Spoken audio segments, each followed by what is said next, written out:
Well, Colby went rogue and asked for your Mariners trade proposal, so we're going to see what you came up with on today's episode of Locked On Mariners. Colby, hit it.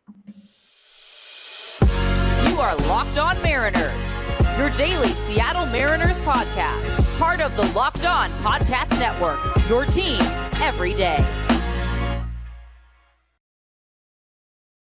Ahoy, sailors. It is Friday, June 9th, 2023. This is Teddy Gonzalez and Colby Patnode for the Locked On Mariners podcast, brought to you by Game Time. Download the Game Time app, create an account, use promo code LOCKEDONMLB for $20 off your first purchase. Last-minute tickets, lowest price, guaranteed. Thank you so much for making us your first listen. Subscribe, like, and turn on alerts if you're watching on YouTube, or subscribe and leave a 5-star review on your preferred podcast platform if you like what you hear. And if you're part of the crew and rock with us every single day, let us know in the comments below. And if you want to hear from us even more, please consider signing up for our Patreon. You can now get a free 7-day trial to check out the show. The link, as well as our social accounts, is in the description of this episode. And this episode is Fan Fiction Friday, the show where Colby and I grade your Mariners trade proposals. And if this is your first time tuning in to Fan Fiction Friday, this is something we typically do during the off season. Very simple. You come up with a trade, we grade it on the 20-80 scouting scale, 80 being the best, 20 being the worst. And, most of these end up being around 40 to 50, sometimes a little bit lower than that. Not often does it go higher than 50, though. But we'll see. Hey, maybe that changes today. Let's start with Accent, who says, it's time to sell high on Jonathan Clase. And he used Jason Churchill's point system, friend of the show, Jason Churchill, to craft this trade. Jonathan Clase, who has a value of 4 on the Churchill point system, and Ty Adcock, who has a value of 3, for Giants outfielder Mike Yastrzemski, who has a value of 5.5. Yastrzemski, of course, is controlled through 2025, as Accent points out here. What do you think, Colby? I know you like Mike Yastrzemski quite a bit. Yeah, just a blanket caveat for all these trades. We're going to assume the team is selling and the Mariners are buying. Assuming it's a Mariners are buying trade, we're just going to assume that the team they're trading with is willing to sell that player, unless it's something ridiculous. But that's Ty's job to weed out the ridiculous. Overall, for this deal, I'm a Yastrzemski fan. I think he's a good fit for the ballpark. Left-handed bat. He's got some pop. Take some walks, can play across the outfield. You want him in a corner, though. I think he's just a good overall fit for the club. Clase, I feel like I'm somehow the low guy on Clase, despite him being in my top 10, just because he's not a good hitter right now. He's not a good hitter. He's not a good center fielder either. He's a guy who's hitting a ton of home runs, and he's stealing a bunch of bags, but he's also posting like a 220 batting average in Double-A, and he's striking out 35% of the time, right around there. He's got a lot of work to do. Adcock's a nice reliever. He could probably help you at the big league level this year at some point. So I think the package overall is fine, assuming San Francisco is selling. But San Francisco is they kind of prefer they'll take less talent to get a guy who's closer to the big leagues. If you want proof of that, they traded Perlander Baroa for Donovan Walton. This is a team who constantly is thinking about how we can squeak every single win out of, mediocre rosters. And they've done it for the last 3 or 4 years, aside from the one kind of outlier year where they won like 110 games. They're a team that doesn't like to rebuild. So a player like Yastrzemski, who has multiple years of club control, that's a guy they're probably going to want to hang on to, or they're going to try and extract as much as they possibly can out of you. So I don't know if San Francisco would do this. If I were Seattle, I would do it all day. So I think overall it's a pretty good value. So just because I think San Francisco isn't exactly a likely seller of guys who have multiple years of club control, I would say that this is probably like a 50. Yeah, I'll agree with you on that. Yaz, obviously broke out during the COVID season, 54 games. He posted a 158 WRC plus. Since then, he's been, a league average to a slightly above league average bat, decent defender, especially in a corner, really good defender out in a corner. I'm not really sure, how the Giants value that. So this could be enough. Maybe they want a little bit more. Maybe, like you said, they want someone who's closer to the big league level than Clase. Ty Adcock doesn't really do a whole lot for me here. He doesn't really move the needle because Ty Adcock's are a dime a dozen. Like, Yeah, he's a middle guy. Yeah. Obviously he's having a good year. He's finally, pitching now. He started throwing last year after getting drafted during, in the George Kirby year. Of course, teammates with George Kirby at Elon. Yeah, it's a fine deal. I think this is fine. I'd say 50 to 55. I could see this, happening. And that's, we for those that are new to Fan Fiction Friday, we weigh creativity. Obviously, that gets points with us, but we also have to weigh realism with it. And I think this is realistic. I would not be surprised if we saw this come across the ticker, and this helps. And the Mariners really desperately need a lefty bat with some pop, and Yastrzemski does provide that. He's had a 25 home run season. He's had a 17 home run season. He's probably a 15 to 20 homer guy, really, at the end of the day, but that helps. That really does help. So yeah, I like it. This is a good one. Good start. All right, let's move on here to Daisy and the Dingo, who is a common participant in Fan Fiction Friday. Seth Brown for Isaiah Campbell and Zach DeLoach. Colby, you love Zach, or you love Seth Brown rather. Yeah. Okay. Brown had a huge second half last year, and he's been a pretty popular trade candidate, particularly for Seattle, ever since. We talked about him a lot over the winter. I think he's a good fit. He can play some outfield, play some first base, left-handed bat, tremendous power. I like Seth Brown. I think he's a pretty good fit here in Seattle. I think he's not even ARB eligible until after this year. So he's got plenty of club control. Not having the best year, if memory serves. Also, he's already dealt with an injury. So yeah, it's probably cheaper to get him now than it was in the winter. But you're not getting him for that trade package. Deloach is nothing. He's literally nothing. I know he's having a nice year in AAA right now on the back of really what's been a nice week, but he's a fourth, fifth outfielder at best. Like, that's who he is. He's Boog Powell. If you guys remember Boog Powell, that's who Zach DeLoach is. And Campbell's a reliever. He's a decent one, but I think what you found here are probably the second and third pieces in this deal. I think to get Oakland to move off of Brown, you're probably going to have to include somebody as the headliner, somebody like Clase, somebody like Hancock, somebody maybe like Axel Sanchez. Like, I think that's what you're looking at here, because Oakland is a team that's willing to wait for guys to develop. So you don't have to worry about getting guys who are big league ready to Oakland in this deal, but they're just not going to trade him for, what is ultimately a middle reliever and a fourth outfielder. They'd get more if they just waited, hope for a rebound. Because that's about what they could probably get for him if he was bad for the entire year. So yeah, the package is way too light, in my opinion. It would be great if Oakland accepted that. I'd do backflips. So, but it's not a realistic trade offer. I think you have to throw in Hancock or Sanchez or Clase or Locklear at the very least to get Oakland interested in something like that. I'm not a huge Seth Brown fan. I'll just say that first and foremost. Like, he hits a lot of home runs. He walks quite a bit, but he's not a high on base guy. He's not a high average guy. Look at the second half last year, Ty. Okay, and then he's come back this year, and obviously he's been hurt, but like, he hasn't been good. Go look at the second half last year, Ty. Cool, half a season.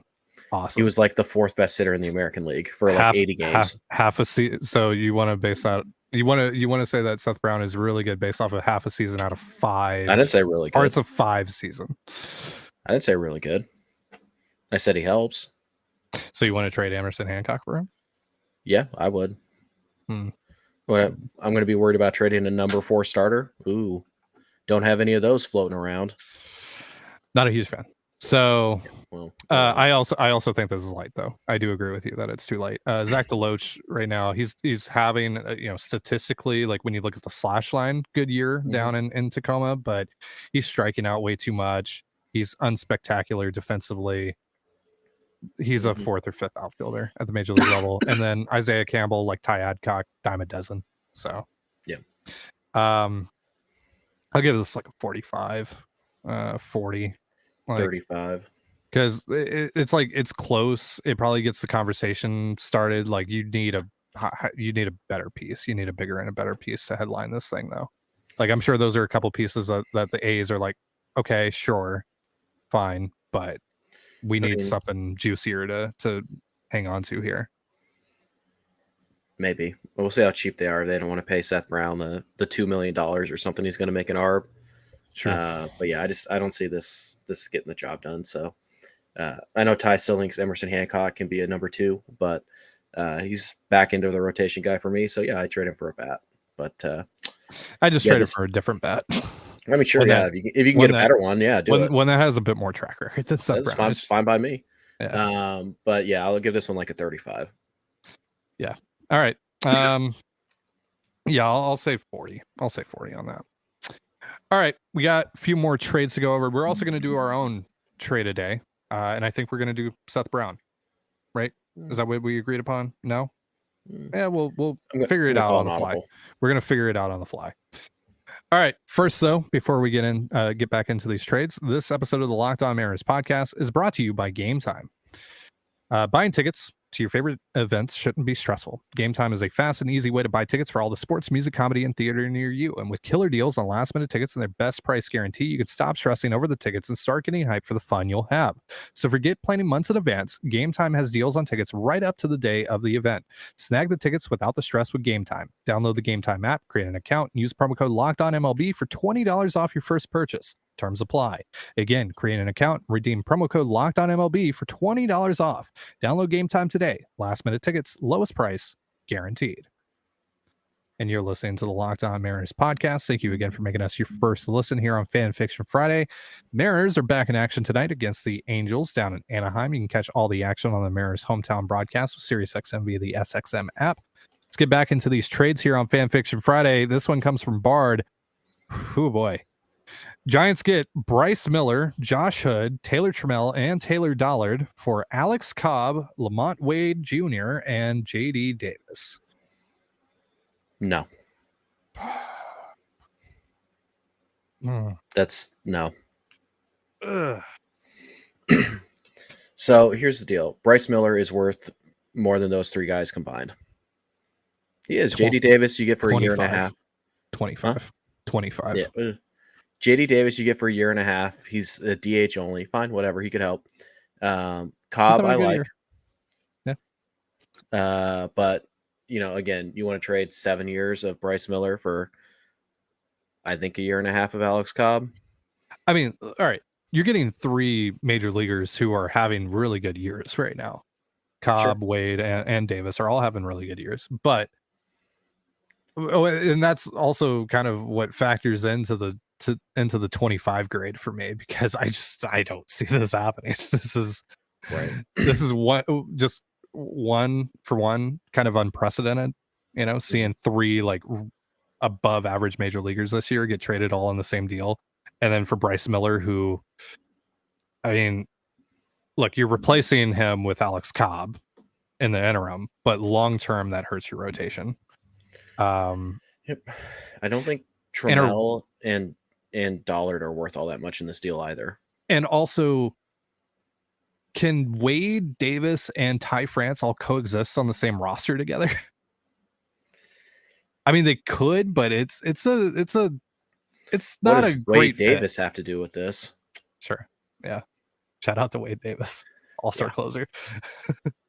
Yeah, it's not an ideal roster fit, because you're just kind of putting yourself into the Chicago White Sox mold, where it's like, we have 3-4 guys in our everyday lineup who should really only be playing first base. It's like, you might be able to get away with it, but I don't think Dollard adds anything to this trade. He's been hurt and he's been bad, and he's just a number 4, number 5 at best anyways. Trammell is a failed big leaguer at this stage. There's really nothing there that San Francisco is going to get excited about. And honestly, I don't want to trade Bryce Miller for a sub all-star level player. I don't want to do that, because again, we're talking about 7 years of Bryce Miller versus, a year and a half of Cobb, who's like a number 4, number 3, somewhere in that range. Miller might be there already. We'll see how he pitches this weekend. And then Davis and Wade are having good years and they're good bats, but they're limited players who, aren't really ideal fits here. And I don't see how you're going to get all three of those guys for essentially Bryce Miller. So I don't think this works for San Francisco. I don't think this works for Seattle. Yeah. No. So yeah, you're kind of shooting the moon here, and you're missing. It also seems like an overreaction to Bryce Miller's last two starts. Right. It feels like you're pushing the panic button a little bit here. It feels like an overreaction to 2023 in general. Like, we have to make 2023 work at all costs. It's like, no, you don't. Yeah. I get why you want to, because 2023 is now, but that's just not how it works. The Mariners are going to push the panic button on the entire rebuild to try and squeeze an extra 2 wins out of this 2023 roster. It's not going to happen. So I guess like a 30. Yeah. 25, 30. Doesn't really matter to me, but it's I just don't think it works on either end, like you said. I don't think it's realistic. I do think it's creative, but it's not realistic. It's very MLB The Show. Yeah. Yeah. All right. Larry has Ty France, Brian Wu, and Axel Sanchez going to the Cardinals for Paul Goldschmidt. Are you sensing a theme with this segment, with this portion of Fan Fiction Friday? Yeah. Yeah. Yeah. Lots of panic. This was purposeful. Yeah. Lots of panic. No. First of all, the Cardinals, they're not going to trade Paul Goldschmidt. They're not. They got him for another year after this year. They're going to be like the Mariners. If they have a down year this year, they'll just reload and try again next year. So they're not going to do that, even with the addition of Ty France to kind of give them a long-term first baseman. Teams don't care about that. They really don't, at first base at least. Goldschmidt's significantly better. Wu is obviously, interesting, but again, that's 7 years of Brian Wu for a year and a half of Goldschmidt, and the half year might not even amount to anything because Goldschmidt's great, and if you get him here, cool, but you're not going to get him here for that. No, you're not going to get him here for that. But also, you get him here for this year, and you don't make the playoffs because Teo never gets it going, and Julio never gets it going the way he did last year, and Gino's kind of in his funk or whatever. Well, now you get Goldschmidt for 1 year before he leaves for free agency, and it's cost you Brian Wu, it's cost you Ty France, who would be here next year, and it's cost you a high upside prospect. Like, this deal's just not going to happen.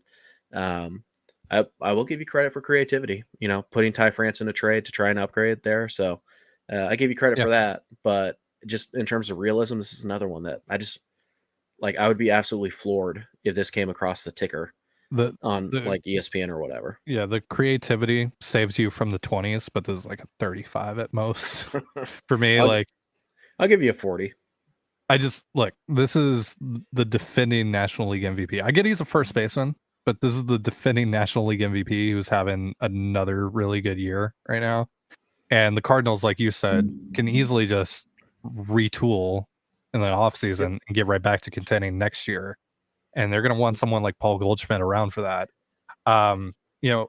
France obviously does balance it out a little bit, but even with Ty France there, that doesn't lower the prospect capital enough to the point where you're like, here's Brian Wu, and here's who's like our 7th best prospect, 6th best prospect, and here's Axel Sanchez, who's taken a step back this year. Like, the Cardinals could ask you for Harry Ford or Cole Young, and they on top of Ty France and maybe on top of just this package in general, and they might not be wrong to do it. So they probably ask for Bryce Miller. They might ask for Bryce Miller. They might ask for Logan Gilbert or George Kirby. Again, this is the defending National League MVP. I get he's a first baseman. I get the club control is very limited, but this is one of the 10 best hitters in baseball. Yeah, I mean, look at what Juan Soto went for last year. Now it's not going to be as much as Soto because it's Soto's obviously younger as well too. Yeah, right. But look at that package. And if I'm St. Louis, I'm like, look, you're basically having to pay us to not compete for 2 straight years. That's how I have to look at it. Because if I trade you my best player, then not only is this year a failure, then the overwhelming odds is that next year's a failure. Because I don't think I can replace Goldschmidt. So You have to kind of force. Your offer has to be so good that they're willing to risk back-to-back, failures of a season. Does that sound like something St. Louis is going to do? And does that sound like something Seattle would be willing to do? No, it's not going to happen. So, yeah, I'll give you 40 because the creativity was high, but there's just no realism to this one. Yeah, and the buck stops there. All right, we got a couple more trades, and then we're going to get into our trade today, our very own trade proposal, in just a moment. But first, a reminder: this episode of the Locked On Mariners podcast is brought to you by Bird Dogs. Now, I hate shopping for summer clothes. I just want to be comfortable, no matter if I'm at the ballpark or back at home recording an episode of Locked On M's. Oftentimes, though, I find myself settling for clothes that feel cheap, tight, and restricting, and make me sweat in all the wrong places. Gross, I know. Thankfully, Bird Dogs has me, and therefore you, covered. Their wide selection of insanely comfortable shorts, joggers, sweatpants, polos, and more have me ready for any occasion this summer throws my way. I mean, who doesn't love stretchy fabric and built-in underwear? It's time to look good, feel good, and play good this summer. Go to birddogs.com/lockedonmlb, and when you enter promo code LockedOnMLB, they'll throw in a free custom Bird Dogs Yeti-style tumbler with every order. Because what's even more important than staying comfortable this summer? Staying hydrated. And you can do both with Bird Dogs. Again, that's birddogs.com/lockedonmlb. And you're listening to the Locked On Mariners podcast. Thank you again for making us your first listen here on Fan Fiction Friday. Again, Mariners and Angels getting after it tonight down in Anaheim. You can catch all the action on the Mariners hometown broadcast with SiriusXM via the SXM app. Let's wrap things up here with our final two trades from our listeners. This one comes from Ham Swaggerty 69 here on 6-9. Look at that. Cardinals get Emerson Hancock, Jonathan Clase, Tommy Edman. So another Cardinals trade. Emerson Hancock, who you hate. Jonathan Clase, who you hate. Tommy Edman, who both you top hate? 10 prospects in a pretty good system, but sure, yeah, I hate them. 0. The Cardinals aren't trading Tommy Edman. Like it just dies right there. The Cardinals are not a good trade fit for the Mariners. Can we just say that? Like they're not a good trade fit because honestly, they're very similar. There are two teams that came into this year with high expectations. Things haven't gone their way. The Mariners have managed, a little bit better than the Cardinals have, but they're also teams that want to compete next year and the year after and the year after. They're not a good trade package. The Mariners don't have the starting pitching to give up that St. Louis really needs. And St. Louis, what they have to offer Seattle that's actually reasonably available doesn't really make a lot of sense. You're talking about what? Tyler O'Neill, another high strikeout guy. You're talking about Dylan Carlson, a guy who can't really hit. And you're talking about a couple of bullpen arms. Like, fine, whatever, they're bullpen arms. Like, you're not getting Lars Nootbaar. You're not getting Arenado. You're not getting Goldschmidt. You're not getting Edman. Like, what's there to get Paul take? DeYoung, but yeah, you might get Paul DeYoung, but you're not getting any of their like guys that they consider everyday players for them.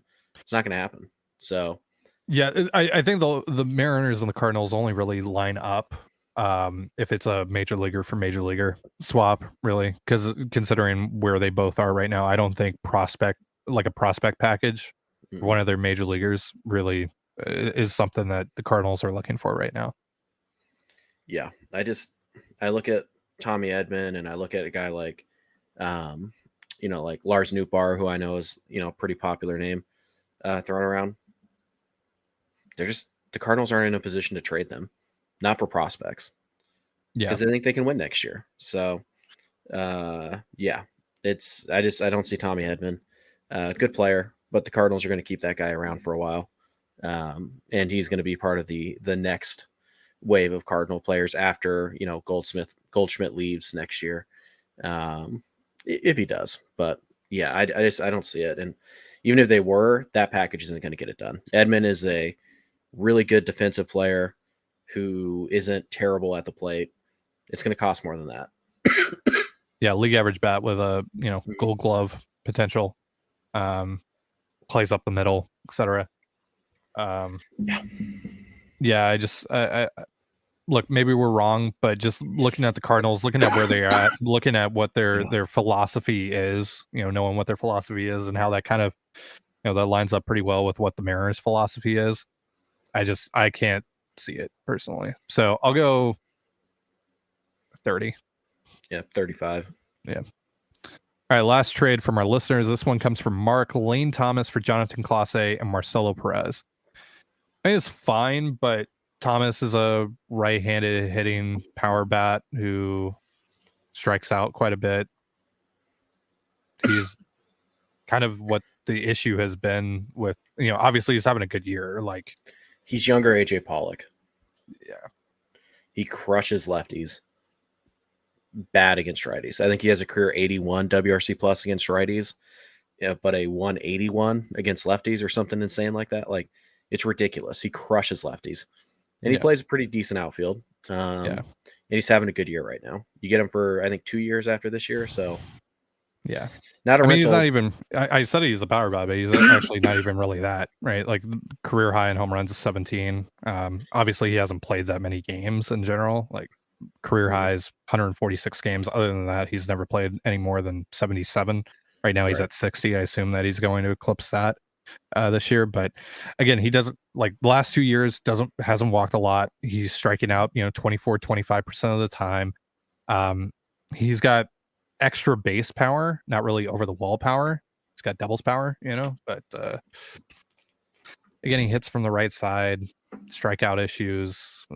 This is kind of, again, he's having a good year unlike some Mariners right now, but still, that's the model of player that has struggled at T-Mobile Park this year. So I don't know. It's not really a super attractive trade for me. Fine. Like, the value is fine on it, whatever. Like, I'm not losing my mind over that. I'm not losing sleep over that, but I'm also not particularly excited about it either. So go like 45 because it's probably realistic, but yeah. Is it? I don't know what the Nationals would want for Lane Thomas. Yeah, you're coughing a lot. Yeah, we probably should end it after this segment. I got a dry throat right now, but all right. The thing with Lane Thomas is that, like, at best his ceiling is like Mitch Haniger, which would be appealing, except Mitch could also hit righties. We don't really have any evidence that Thomas can. So you're proposing is trading, an upside prospect, Clase, for everything I don't like about him. There is certainly an upside there. You're trading him for a platoon guy, for a guy who shouldn't be an everyday player on a good, on a good team. Now, if you think that he is Mitch Haniger and you can help him hit righties a little bit better, just be like league average against righties, then fine. That's totally viable. But right now, you don't have a problem in your outfield hitting left-handed pitching. You thought you would because Pollock isn't, but Kelenich's better against lefties. Julio and Teo, you're not taking them out of the lineup. So you're trading a high upside prospect for a DH who can't really hit righties. Like, for a platoon DH. Yeah. So, like, it's not terrible. I know it made it sound like Lane Thomas is a bad player. He's not bad. No, he's having a good year. He's a 114 WRC plus guy this year. Like, he's a solid player. He's a solid player who has multiple years of club control. Yeah, I think he's a totally viable target. I just think you're overpaying a little bit here with Clase because, again, Thomas is a platoon guy. That's how you have to view him if you're going to acquire him. He's going to crush lefties. He's going to be below average and, somewhere between 10 to 20% below average. It's pretty significant. So, I think Thomas is a fine target. I just think this is a bit of an overpay. But honestly, I think it's something that the Nationals might ask for. So I think your thought on what the Nationals might want for Lane Thomas is probably dead on. So I think from that standpoint, it makes a lot of sense. For me, if I'm the Mariners, I'm probably saying no. But I think the valuation is about right. So I'll give it a solid 50. Okay. All right. Yeah. All right. So we're not doing the trade today. I'll throw one at you if you want to react to it. How about we do this? How about you just say what it is and no context other than that, and we let our listeners grade the trade. Oh, no. I think they deserve this. I think they deserve the opportunity to do this because... Well, see, the thing about my trade that I was going to call an audible on, it was, I don't think you have to give up this much to get the guy, but it's one of those, like, would you just do this? Like, just like who? It's almost really more of a would you rather have this guy or this guy type of deal because it's a 1-for-1. Okay. So just the trade that I came up with last night, Alex Verdugo for Ty France.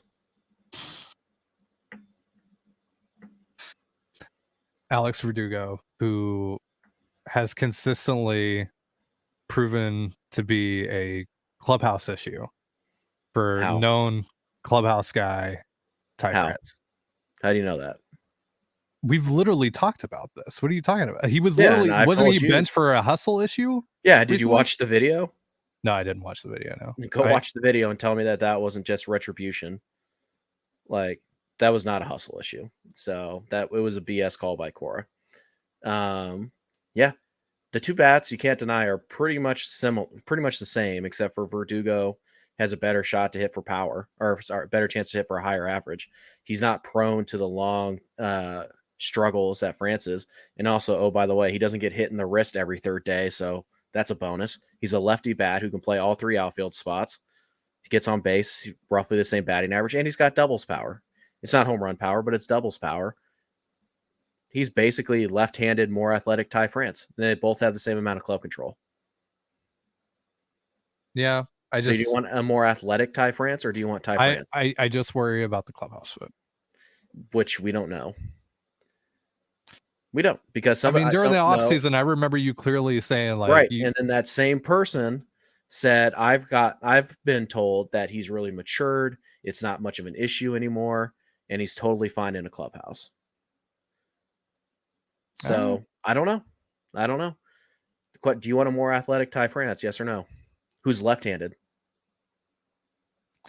I mean, yeah. Now again, I would in a vacuum, it's fine. In a vacuum, it's fine. Yeah. I would just point this out. You may not need to give up Ty. You could add Ty France and Alex Verdugo on the same team. Yeah. So like, I don't think you need to trade Ty France to get Verdugo. But if push came to shove, and that's the only way you could get him, would you consider it? Because you should. So, quick follow-up question. I actually asked you this on the Patreon yesterday. I think it was on the Patreon. Maybe I asked you off air. But what would be your plan at first base for just 2023, the rest of the way in 2023, if you did trade Ty France? I'd trade for Jamier Candelario. Gotcha. Mm-hmm. All right. Well, folks, it's up to you. You grade Colby's trade down below. Just remember, I think you've earned this. Sure. I mean, just remember, I may or may not screenshot your grades, and they may or may not play into, card giveaways in the future, but we'll see. Be bold. Oh, please. I had the work ethic to screenshot those and put them into a folder and be like, I wasn't going to pick you to win the card. But he's too lazy for that. He's way too lazy for that. Yeah. It's accurate. Yeah. So go ahead, drag him mercilessly. You have my full support on that front. Here's the problem with that, Ty. By giving me like a 20 or something like that on that trade, you're admitting that you don't know ball. Because you cannot sit here and say that Alex Verdugo and Ty France aren't very similar players, and that Verdugo might actually be a better fit for your ball club than Ty France, because he's a lefty, he's athletic, he can play multiple positions. Ty France can't do any of that. So go ahead and give me the 20, but you're wrong, like objectively wrong, because Ty right there himself can't bring himself to give me a 20 because he knows that's at least a 50, because it's creative. It's good valuation. It makes sense for both sides. Go ahead, try and tear it apart. You can't. The only thing you can say is that you don't have to give up Ty France to get Alex Verdugo, and you might be right. That's the only knock against it. You don't know ball. You don't know ball. I disagree. I don't personally. That's going to do it for our show. Thank you so much for joining us here on Locked On Mariners. You really want to poke the bear here, Ty? You really? Okay. We're here at the end. That's fine.